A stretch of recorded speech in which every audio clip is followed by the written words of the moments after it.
There's other search engines out there. Bing, we do love Bing, and Yahoo, AOL, DuckDuckGo. But throw out again what you think the market share is that Google has of all the searches. So, for example, do they own 50% of all searches that are conducted on Google, or is it 75% or 90%? But anyone who want to guess, feel free just to drop something in the chat. Years ago, I used to work at Yahoo, and Yahoo back in the mid 2000s, that was a big search engine. Not so much anymore, but anyways, I'll give out the answer here. So 91%, almost 92% of market share Google has of search, at least in the US, which is just mind-boggling. But again, that all gets into why you should start with Google. And for any business, it could easily be distracting of, all right, I got to be on Facebook and I got to do Instagram and I got to figure out a TikTok dance. I'm kidding on that part, but you can easily get distracted, but start with Google and you're going to be in a really good space, and then you can always expand from there. So yeah, Rob, super interesting stats, but again, that's why you should start. And then another point that you made on the slide is Google's always innovating on their tools. So unlike other platforms, and we love Meta, we love Facebook and Instagram, we use them quite a bit, but at least for the small business segment, Google has been definitely innovating quite a bit on a lot of their tools, and a lot of their tools that we're going to show right here in a second. So let's start off with this. So I teased up in the agenda that we're going to talk about Google Business, we're going to talk about local service ads, we're going to talk about Google text ads, and then Performance Max. But the way this presentation is structured, we're actually prioritizing what to start off with first based off of where we see that you're going to get the most amount of impact. And that number one priority is the Google Business Profile, formerly called Google My Business. So Rob, why don't you take a few moments, tell us exactly what the Google Profile is all about. Yeah, so like Ben mentioned, this is a 100% free tool from Google for businesses. I guess probably the best way to think of it is as a kind of a social profile for your business on Google. And Google Business Profile is one place where you can display contact info for your business, images, reviews, anything from business hours to Q&A and notes and announcements. So it's sort of your first impression for when a customer might find you on Google. So you only get one chance to make a first impression. So you want to make sure you're the one in control of your Google Business Profile, and that you're optimizing it as well. Yeah, and what I love about it, most businesses do, is that number one, the first bullet point, it's free. So why not take advantage of it? And Google has made it very easy to set up. It really doesn't take a ton of time and effort to set it up, but you do have to set it up correctly. And I'm just going to take a moment just to look at our chat. Love any comments that come through. Anyone does have any questions, feel free to drop them. Misty Breeze, always a pleasure to have you join our live streams. We'll follow up on your questions as well. But Google Business Profile, it is definitely essential that you set this up. And Rob, I love how you put it. It's the social profile for your business. Everyone has their own social profile. This is the profile for your business, and you want to put your profile, your business, in the best chance to be found on Google. And let's just talk a little bit about the why. I mean, we talked a little bit about Google in general and how massive it is and how it's so important for businesses to be present on Google, but specifically talking about the Google Business Profile, why should businesses be there? So Rob, you have some really interesting stats here. Do you mind sharing with us?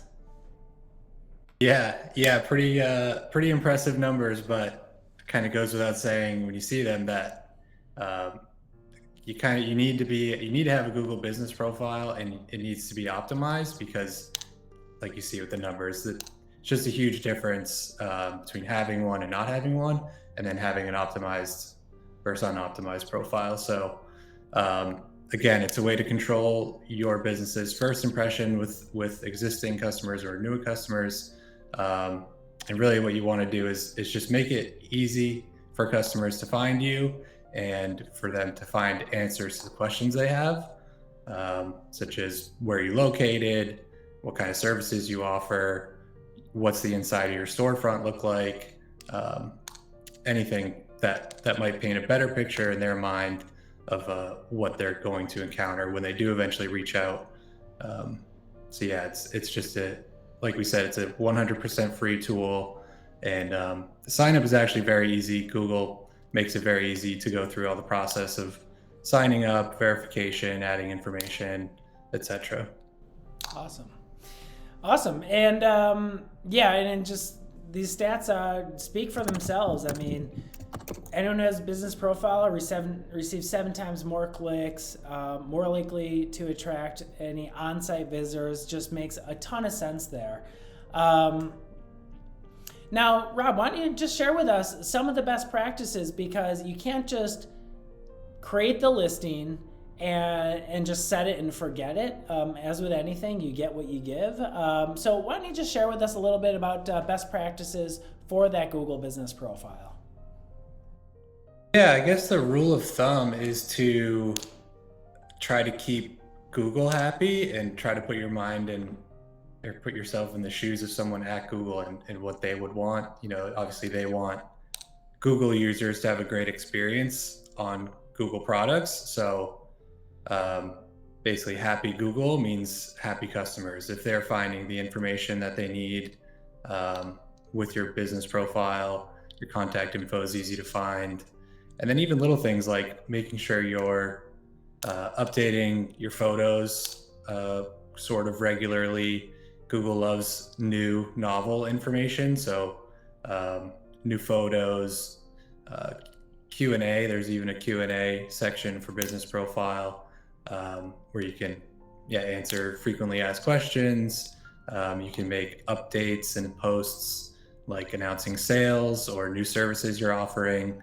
And Google, that's kind of information that Google loves. They love, like I said, when it's easy for customers to find answers to their questions, and and when they have a good experience on Google, Google likes that, kind of tends to reward the advertiser for that. Yeah, it's so true. And we see that across everything. The more you give to Google, they're just going to reward you for it, because they're all about a good user experience, and they're not going to show a listing that's just half-baked, because it's not going to be a good user experience. And why should they rank it number 1 on that the local profile? But just give Google all the information as you can, and definitely solicit those reviews. Now, a lot of businesses, they might feel a little weird on asking reviews, but do it. If customers have a great experience with your business, they're gonna be more than happy to leave a review. So ask those reviews. Super, super important, as Rob mentioned. Update the photos, and this illustration that you can see on the screen is a great example. So 2 companies, all pertaining to dog walking, and you just kind of have to ask yourself, which one am I gonna call? You're gonna call the one on the left that, yes, they have a Google profile, but 0 information, and then it just looks like the Google street car just took a picture of the side of the road? Or are you gonna go to the one on the right that has a ton of great reviews, pictures of their pets?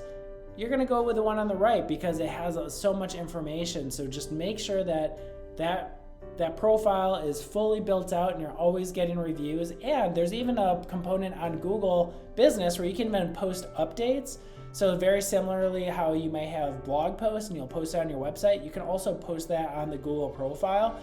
Now, do I think a lot of people go to the business profiles to look at all blog posts? Probably not, but just by engaging with that and sharing that content, 1, elevates your presence, and then 2, Google will reward you because you're using their product.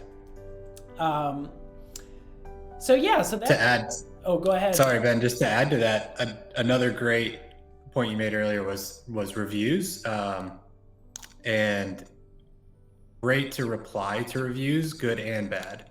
It's just a way Google can see that you're interacting, you're providing information, They love to see that. So I've had clients ask if it's worth deleting poor reviews or negative reviews, or even just some of the kind of crazy spammy ones that come in. You may want to delete the crazy spammy ones, but don't be afraid to leave some of the negative reviews up and maybe reply to them with a um, professional reply, and maybe reach out to rectify whatever issue they had. Goes a long way, and I think people can see that in the reviews, and it adds a little bit of that human element to your online presence. Excellent point, because yeah, I also get that question, and it's only natural. It's very rare you'll ever see a Google business profile with 100 5-star reviews, not even a 4-star or a 1-star. Every business, no business is immune. You're going to do the right thing, deliver as scoped, or deliver a product that was as expected, but you're just going to have an unhappy customer that was maybe just having a bad day, and then they took it out in a review. So even if you get dinged to 4.5 out of 5 stars, you're going to be okay, but acknowledge that review and then just kind of say, really sorry, and try to work it out separately. But it's not the end of the world if you do get that occasional 1, 2, 3-star review, knowing that 9.5 times out of 10, it's going to be a 5-star review. As we wrap up, as always, we'd love to support anyone who is listening to this now or in the future. Feel free to reach out to us. We'll put our website in the chat. It's also risemkg.com. Rob, really grateful to have you join this webinar. Thank you so much. And anyone who is watching, make sure you subscribe, just because we are continuing to put out live streams.